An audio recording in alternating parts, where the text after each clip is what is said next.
नमस्कार, मैं डॉक्टर शिखा त्रिपाठी। आज आप सबसे प्रयोगवाद और नई कविता के विषय में बातचीत करूंगी। प्रयोगवाद से आधुनिकतावाद का आरंभ माना जाता है। इसे प्रगतिवाद की प्रतिक्रिया भी कहा जाता है। प्रगतिवाद के पास मार्क्सवादी दर्शन था, पर दर्शन की कट्टरता, समाजवादी यथार्थवाद, वर्ग संघर्ष से सर्वहारा की विजय, प्रतिबद्धता और सामूहिकता के कारण उसके साहित्य में एक रसता सी आ गई थी। उसमें वैयक्तिकता के लिए कोई अवकाश नहीं था। तब प्रगतिवाद के विचारधारात्मक दबावों और आतंकवादी प्रभाव ने प्रयोगवाद का मार्ग प्रशस्त कर रखा था। वास्तव में प्रगतिवादी विचारधारा के विरोध में प्रयोगवादी आंदोलन पश्चिम के पूंजीवादी व्यक्तिवादी विचारकों ने खड़ा किया। प्रयोगवाद, प्रतीकवाद, प्रपद्यवाद, रूपवाद और नई कविता इसके विविध नाम हैं। प्रपद्यवाद को आरंभिक अवस्था में नकीनवाद की संज्ञा से भी अभिभूषित किया गया। डॉक्टर नलिन लोचन शर्मा, केसरी कुमार तथा नरेश मेहता ने मिलकर अपने नामों के प्रथमाक्षर के आधार पर नकीनवाद का नामकरण किया। डॉक्टर गणपति चंद्र गुप्त ने प्रयोगवाद, प्रपद्यवाद तथा नई कविता इन तीनों नामों को उक्त काव्यधारा के विकास की तीन अवस्थाएं स्वीकार की हैं। सामान्यतः प्रयोग का शब्द का तात्पर्य नई वस्तु के अन्वेषण की प्रक्रिया से है।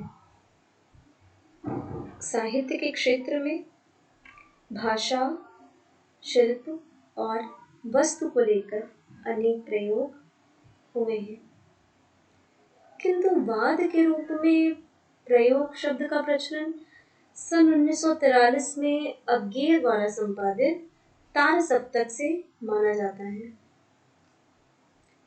इसमें उन्होंने 7 कवियों की रचनाओं को संग्रहित किया और उन कवियों के नाम कुछ इस प्रकार हैं: गजानन माधव मुक्तिबोध, नेमीचंद्र जैन, भारत भूषण अग्रवाल, प्रभाकर माचवे, गिरिजा कुमार माथुर, डॉक्टर रामविलास शर्मा और सच्चिदानंद हीरानंद वात्स्यायन अज्ञेय।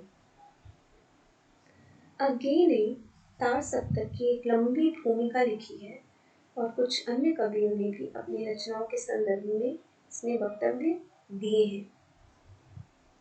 इस भूमिका और वक्तव्यों में प्रयोग शब्द अनेक बार आया है। संभवतः इसी कारण इस काव्य प्रवृत्ति का नाम प्रयोगवाद कर दिया गया।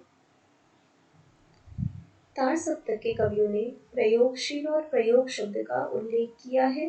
प्रयोगवाद का उल्लेख उनके यहाँ देखने को नहीं मिलता।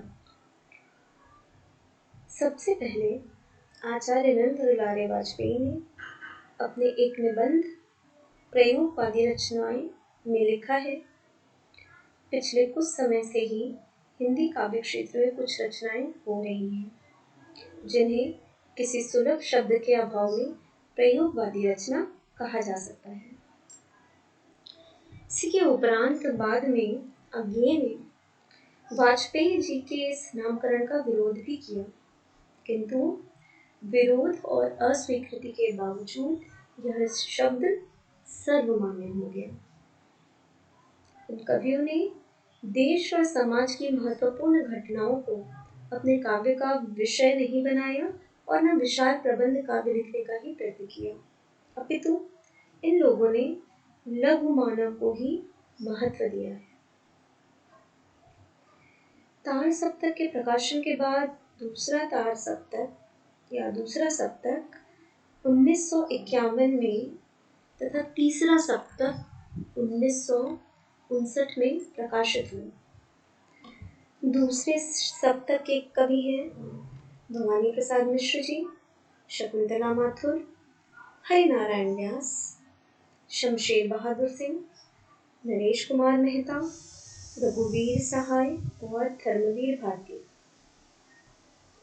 इसी प्रकार तीसरे शतक के कवियों के नाम निम्नवत हैं: प्रयाग नारायण त्रिपाठी, कीर्ति चौधरी, मदन वात्स्यायन, केदारनाथ सिंह, कुंवर नारायण, विजय देव नारायण शाही और सर्वेश्वर दयाल सक्सेना। यद्यपि ये कवि प्रयोगवाद के अंतर्गत माने जाते हैं, किंतु कुछ कवियों ने अपने को प्रयोगवादी कहलाना ठीक नहीं समझा। इन लोगों ने अपने को नई कविता का रचनाकार घोषित किया और 1954 में नई कविता शीर्षक से एक संकलन प्रकाशित हुआ, जिसके संपादक डॉक्टर जगदीश गुप्त थे। डॉक्टर बच्चन सिंह का मत है कि दूसरा सप्तक के प्रकाशन के साथ प्रयोगवाद नई कविता में रूपांतरित हो गया। नई कविता यह नाम भी आज्ञे का ही दिया हुआ है। सन 1952 में पटना रेडियो से उन्होंने इसकी घोषणा की थी। वास्तव में नई कविता प्रगतिवाद और प्रयोगवाद के अतिवादी छोरों को मिलाने वाली रेखा के किसी बिंदु पर होती है। आशा करती हूँ कि प्रयोगवाद और नई कविता की जो भूमिका है उससे आप सब परिचित हो पाए होंगे। नई कविता, प्रयोगवाद, इन्हें आगे और समझने के लिए मैं अगले व्याख्यान में आप सबसे इस पर बातचीत करूंगी और प्रयोगवाद और नई कविता की प्रमुख प्रवृत्तियां क्या हैं, किस तरह से इनका विस्तार हुआ, इस पर अपना व्याख्यान दूंगी। आज के लिए इतना ही। धन्यवाद।